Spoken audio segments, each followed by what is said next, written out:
Columbia football has one of the oldest and most storied histories in the game, from Rose Bowl glory to record-breaking losing streaks, and now an Ivy League championship revival. We're back, baby. Today I'm joined by Nate Lenz, former Columbia fullback, to talk about the climb, the lessons, and the grit it takes to play at the highest level while balancing the demands of the Ivy League. This is the first episode of What is Your Mountain? How you doing, Nate? I'm good, Joe. Thanks for having me, man. I'm honored to be episode 1. Absolutely. And I do know there's a lot of mountains that you've climbed so far, but this is one that jumped out at me because of obviously the storied history that we just went through. But I want to start by talking about that losing streak. Can we talk a little about the history of the losing streak? For the record, that was well before my time. Yeah. But in the late 80s, the Columbia football team did lose. I believe it was 41 consecutive games. It was the longest losing streak in Division I football history. And so, but not college football history. There's a few streaks that are longer, but I do think this past year, winning a share of the Ivy League championship has shown that we've risen from the ashes, so to speak, as a program. And I couldn't be more proud of the team out there this year. That's awesome. Playing football at Columbia is a huge commitment. How did you ensure both your academic goals didn't get sidelined during your time as a player? Yeah, it was, to be honest with you, it was a little bit of a rude awakening, right? I think all through high school, things came pretty easy. I didn't have to study a whole lot, right? And I took a full load of AP classes and so forth, but it was a different world, and similar to the way football, right? When you jump up a level, you go from high school to college football. The thing that catches you off guard is the speed of the game, right? And I think that was the same with the classwork. Right. It was just a, different level.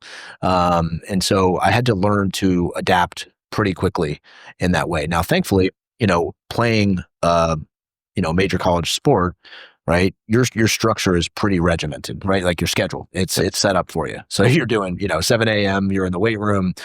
You've got, classes from 9:10 to 2:25. You go straight to position meetings, to unit meetings, up to the field, right? Practice, dinner served, study hall after practice as a freshman, and then you do the whole thing over again. So you're kind of on autopilot, right? So I do think one of the things that helped me adapt fairly quickly to the speed of the game, so to speak, was the structure that was put in place. Excellent. So we've already, in just the first couple minutes here, we spoke about kind of handling losses. We've spoken about structure in your schedule, and being able to balance commitments on multiple sides. How does that relate to where you are now? Yeah, and I know we talked about the losing streak a little bit, but even when I was at Columbia, my first year, we went 1-9. Right. And as a freshman, right, playing a scout team, didn't see any action my freshman year. And so that's tough, man. That drags on you, right? You're not on the field. You're watching the games from the sideline. You're not traveling to road games, and it's a slog, right? You're losing every week. And so I think, in that season, it was just trying to find motivation, right? Week to week, but I was still green. So it was like everything was new, and it was kind of settling in. You get to sophomore year, I think we went 2-8. Junior year, we went 4-6. So we made progress every year, right? It helped that as a sophomore, split time in the first 2 games and ultimately won the starting spot at fullback. And so, that brings its own, I'll call it like intrinsic motivation, right? You're kind of fighting your own micro battle of trying to get to the top of the depth chart, but not losing sight of the fact that, hey, as a team, right, we're still struggling. And so, I do think that the important part, or I guess important lesson that I learned early on was, it's perseverance, right? It's staying in the game. And I think that that's been true in the business world as well, right? I think, the ability to stay in the game is what's critical, because you learn so many lessons along the way that are just refining your skill set and making you that much more equipped to climb the next mountain, so to speak, or hill. It depends on, hopefully it's more hills than mountains, but we've climbed a few mountains in our time together. Yeah, so absolutely. In the country of Nepal, the mountain needs to be over 15,000 feet before they actually call it a mountain. There you go. So everything else is called a hill. So, so we got a lot of hills in the U.S. We have a lot of hills in the U.S. There you go. So absolutely. During that time frame where you went 1-9, and obviously during downturns like that, there's a lot of negativity. Yep. There could be low morale. Could be really difficult to stay motivated. How did you keep yourself motivated? And then how does that also relate to you as a leader, a father, and in this time, a football player? Yeah, I mean, look, I had the pleasure of playing for some really good coaches, right? And look, and I had I was able to witness some not so great coaches within our organization. And I think, learning what not to do is just as important as learning what to do. But one of the things that really stuck out to me, and I think kept me motivated through that time frame, is when I think about my running backs coach, Chris Newguy, right? He was the epitome of being your harshest critic, right? But also your biggest fan. You always knew where you stood, right? It was always candid. You missed a block or you missed an assignment, right? He might throw a water cooler at you, but if you go and do the right thing, you make the block that springs the tailback, right, for a touchdown, he's the first person to give you, the biggest hug in the world.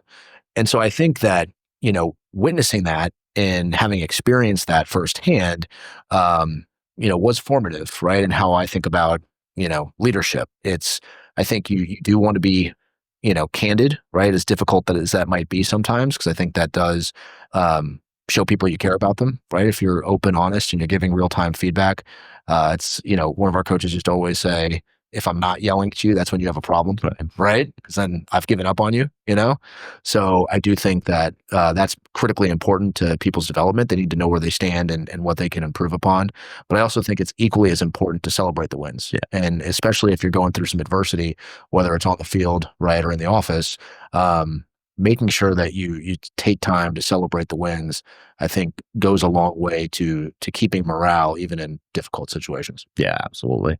I think my dad told me the same thing once, but he yelled a lot more than we celebrated the success. Like I told you, I've had water coolers thrown at me. I've had, markers that have gone past my head. There's some, there's definitely some, there's definitely some lessons learned there, but no one's perfect. So. Yeah, absolutely. Absolutely. What habits or behaviors did you learn while your time at Columbia, not only as a football player, but as a student, that really made you a respected teammate, and then today has made you a respected leader? Yeah. I would say that, being diligent in your work, right, I think is something that's important. And it was something I had to learn. But one of the things that, I've always learned from either writing things down. You'll see me take copious notes. It's mainly because that's what helps me remember, right? Things. It helps me think through things. But if you're diligent around whatever the subject matter is, and you're able to build competency in that area, that's what gives you credibility, right? And so for me, I've always sought to build credibility through competency. And I think that's something that, whether it was in the classroom, working with, a group of my teammates and being able to get up on the whiteboard and help, kind of show them whatever subject we were studying for, probably at 3 a.m. the night before the final. One, it was helping me learn it by being able to re-explain it to them. But at the end of the day, they knew they could rely on me. And I think that all starts with being diligent in the subject matter and really working to become an expert in that particular domain first, so that you can then convey it to others. Okay. It just hit me. Did you learn all of those whiteboarding skills at Columbia? They were chalkboards, right? Okay. So one of the cool things about Columbia is they would leave the classroom buildings open, right? It's probably what led to the occupation of Hamilton Hall over the past year, right? It's no surprise. Columbia's been in a lot of headlines, obviously, recently, as is a number of the Ivy League schools, but they used to leave all the classrooms open all night. So if we had a final or midterm or something that we were studying for, we'd go in, commandeer one of the classrooms. They were chalkboards, but yeah, I think that's where I started, the whiteboarding skills. And that's why I think every window in this office probably has dry erase. No glass is safe. It's all a dry erase board. 100%. 100%. For anyone that doesn't know, Nate has incredible whiteboard skills. So that's why I was asking that question. Football, I think life in general is a grind. It's physical, it's mental, it's emotional. What did you do to kind of keep up that energy and really remain focused on the goal or the mount itself? Yeah. I would say that the valley, so to speak, was a little bit so football, it was pretty easy, right? I knew what we were striving for, both individually. I wanted to have success in the field. We wanted our team to have success in the field. It helped that we started to gain some momentum my junior and senior year, and we were having success. We were winning games, right? We were in the hunt. So I think it's always easier to stay motivated when things are going well. Yeah. But I would say that, once I graduated, the valley, right, coming down from the mountain, definitely that was another learning experience, right? Finding ways to stay motivated, even from like a physical fitness standpoint. I went like the first 22 years of my life, I was working out for a purpose, right? It was to make the high school team, to become the starter, right? To take that next step. Then you come out of that environment, and what's the motivation, right? What are you working out for? And so I definitely struggle with that, in my, call it mid-20s, of finding motivation. And look, I think it's still something I struggle with, right? But what I was able to replace it with in a lot of ways was work. And so, being able to kind of throw myself into something else, be a student of the game, relentlessly work to self-improve in that area. I think it was finding that next mountain that helped me get through the valley created by the previous one. Yeah, absolutely. Let's bring that up to kind of the present. There's obviously, we have a lot going on at Concurrent, and most of it's really, really positive, but a lot's a lot. How do you stay motivated? And your energy is also extremely high. How do you keep that energy at a high level as well? And plus, by the way, again, for any of the folks watching this podcast that don't know, Nate also has two young girls and a older son at this point. Certainly not old, but getting a little bit more active. Yep. How do you keep up with all of this? Yeah. So Maddie's 10 now. I do coach his flag football team, which is fun. We're getting started in a couple weeks here with the fall season. So that'll be fun. And then we've got, Lucy's 3 and Millie's almost 2. So we definitely have our hands full. Yeah. But I think that the ability to stay motivated really isn't hard, right? We've got a great organization, great people that we get to work alongside. We're presented with new challenges every day, right? So it's never a dull moment. And I think that, that's what's exciting, right? I think I saw a chart the other day. I was looking at kind of optimal satisfaction, right? And it was saying that if you have, call it, less than 2 hours of discretionary free time a day to do things like working out and so forth, right? Then that's suboptimal. But if you have more than 5, right, that's also suboptimal. So there's kind of a sweet spot there. Yeah. I think, between the kids, the extracurricular activities, right, the, what we do on a day-to-day basis, I think we're maybe we're suboptimal to the low end sometimes, but generally speaking, it feels like, the work that we're doing is fulfilling. And so it doesn't always feel like a job, right? Yeah. And being able to solve puzzles and being able to drive results, I think are huge motivating factors in and of themselves. And getting the opportunity to strap up and get on the field every day is motivation. Absolutely. One of the reasons I love mountaineering, so the actual art of climbing a mountain, is the need to remain present at that given moment in time, and to focus on the task at hand, because it's makes it a lot safer. Yeah. If you're present during that time frame. Were you able to be present during a football game with all of the action going on and the plays being called, and were you able to stay focused at any time, or Yeah. I'm sorry, present? Yeah, no, I think look, as you get more experience, right, the game slows down considerably. And I think that's kind of true of anything, right? In your mountaineering experience, you've done this a number of times now. You know what to expect. You're 13 hours in on a summit day, right? Maybe the first time it might have been hard to stay present, For sure. right? And it may have been hard to stay focused, and your feet hurt and you're tired, and right, the endurance side of it. But I'm sure by the third, fourth, fifth time you've done it, right, you know what to expect. And so I do think experience plays a huge factor into that. So certainly by the time, I was a senior, right, I'd played in 30 games prior to that, it's easy, right? And actually it's fun because you're not just worried about, all right, what is the assignment on this play, right? We're in pass protection. Whose man do I have, right? We're running this run play. What's my responsibility? You know it. You've been in the system for a number of years at that point, and you know what to do. So now you can just go play. And I think that that's important. I think it goes into the preparation, right? Preparation and experience, I think, are both huge factors in having the mental bandwidth to be able to stay present. Yeah, absolutely. And then, kind of going back to focus a little bit, this is something that I try to coach quite a bit. I do believe focus is one of the keys to success.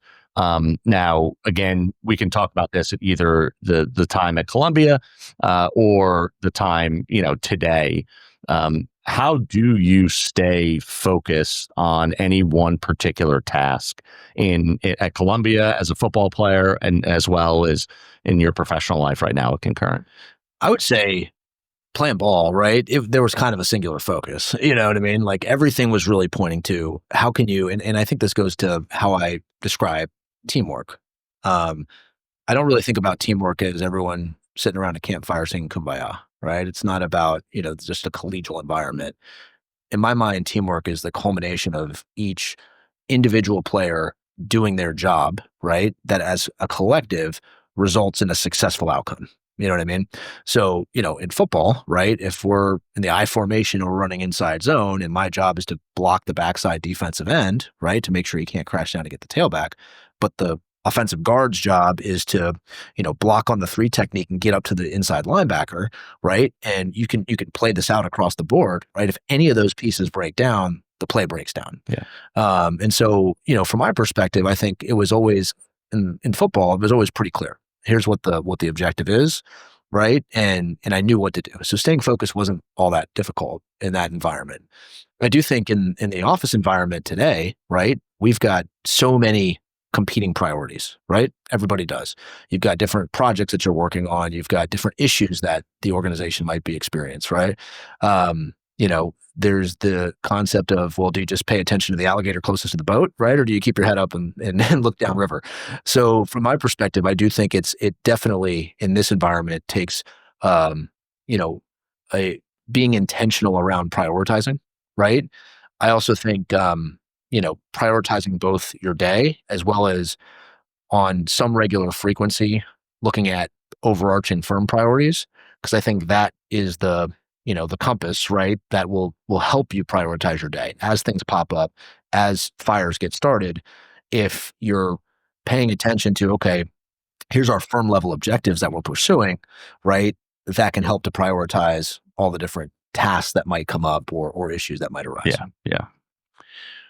What is the single biggest lesson that you learned at Columbia that still influences you today? I would go back to coaching, Okay. right? And I would say that, I think because as I've evolved in my career, my success today is much more dependent on my ability to lead people than it is on my ability to do, right? To do individual tasks. And that's been a shift, right? Getting out to where you're fully in control, right? If you fail, you fail, but if you succeed, you succeed because it's a result of what you're doing, whether it's putting together a deal structure, right, or having a recruiting conversation or whatever that might be.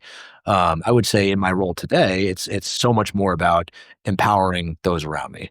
And so I think being very conscious of, how I'm providing feedback, right? Leading by example, that's something that I, learned from the beginning, even for some of the upperclassmen that I played with. It's, don't ever be above anything, right? I love our head of business development, Joe Mooney, talks all the time about being, chief cook and bottle washer, Yeah. right, in the organization. I think that's great. I think that's very much aligned with the mentality here. So leading from the front, and being able to, come alongside of people, be their biggest fan, celebrate the wins, be the harshest critic when they do it, because in doing so, it's you care about, right? Do it in a constructive way. It's not belittling people, right? But it's at the same time, if you could help them be better, that's going to help the organization be better. And so I would say that that's what's resonated most. Excellent. Well, it's time to plant our summit flag on this. Did we climb this mountain on this episode? All right, We're about there. Okay. What's kind of your parting comment or advice for our listeners that are also trying to climb their own mountains right now? Yeah, it's interesting. I think that for me, I've had the hardest times in the valleys, right? When you're on that day where you're making the ascent to go summit, right? At that point, all the preparation has been done. You've identified the mountain, you've prepared for it, you've gotten there, you've made it up, right? I actually think that the summit piece is probably the easier piece. What I think I've struggled with the most over the course of, my career, right, is when you end up in the valley. You've either summited the mountain or you fell off the mountain in some instances, right? And you're in the valley and you're thinking about, all right, can I get back up there? That's where imposter syndrome sets in, right? And so I do think, persevere through that would be a point of advice. Be relentless in figuring out what that next mountain is, even if it is a hill, right? Figure out what that next one is, and then throw yourself fully into it from a preparation standpoint. Because I think what you'll find is as you start to make that climb, you'll gain further and further clarity, right? And those wins will compound. And I think that's really the only way. You got to get momentum to get out of the valley. Yeah. Great lesson. I think sometimes handling your losses or spending some time in the valley is where we learn our greatest lessons. Absolutely. So, Nate, you've been a great first guest. Thanks, man. Thanks for coming on the What Is Your Mountain podcast. Love it. And hopefully I don't get canceled after one episode. Thanks, Joe. It's a lot of fun, man. Excellent. Thanks, Nate.